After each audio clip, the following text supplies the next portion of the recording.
చీలనివ్వనని జనసేన అధినేత పవన్ కళ్యాణ్ మరోసారి స్పష్టం చేశారు. ఓట్లు చీలకుండా ఉంటేనే ఆంధ్రప్రదేశ్లోని 5 కోట్ల మంది ప్రజల భవిష్యత్ బాగుంటుందన్నారు. తాను వస్తున్నా అని పొన్నూరులో వైసీపీ నేతలు హెలీప్యాడ్ తవ్వించేశారని మండిపడ్డారు. వైసీపీ వాళ్లకు గోతులు తవ్వడం అలవాటేనని సెటైర్లు వేశారు.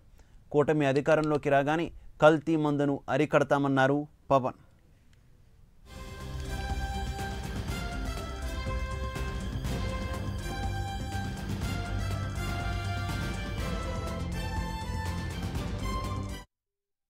లా అండ్ ఆర్డర్ ఎంత బలంగా ఉండాలి.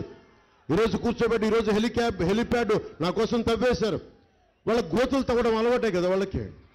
రోడ్లో గోతులు హెలిప్యాడ్లో గోతులు, నోట్లో నుంచి బూతులు, ఏదైనా మాట్లాడితే దాడులు, ఇంకా ఎక్కువ మనకి ఎర్రమట్టి దోపిడీలు, దాడులు, దోపిడీలు, గోతులు, బూతులు తప్ప ఈ వైసీపీ మనకి ఏమిచ్చింది?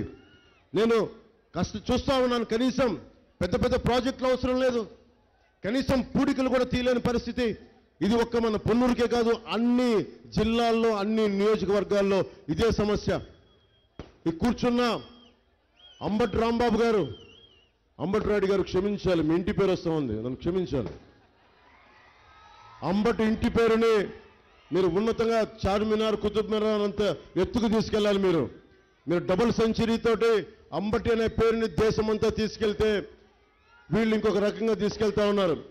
అంబటికి తిరిగి ఇంటి పేరుకి గౌరవం తెచ్చే బాధ్యత మేమందరం కలిపి తీసుకుంటాం. లా అండ్ ఆర్డర్ ఎంత బలంగా ఉండాలి. ఈరోజు కూర్చోబెట్టి ఈరోజు హెలిప్యాడ్ నా కోసం తవ్వేశారు. వాళ్ళ గోతులు తవ్వడం అలవాటే కదా వాళ్ళకి.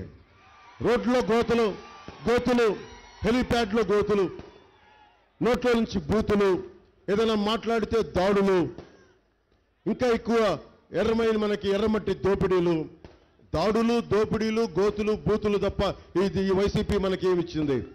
నేను చూస్తా ఉన్నాను. కనీసం పెద్ద పెద్ద ప్రాజెక్టులు అవసరం లేదు.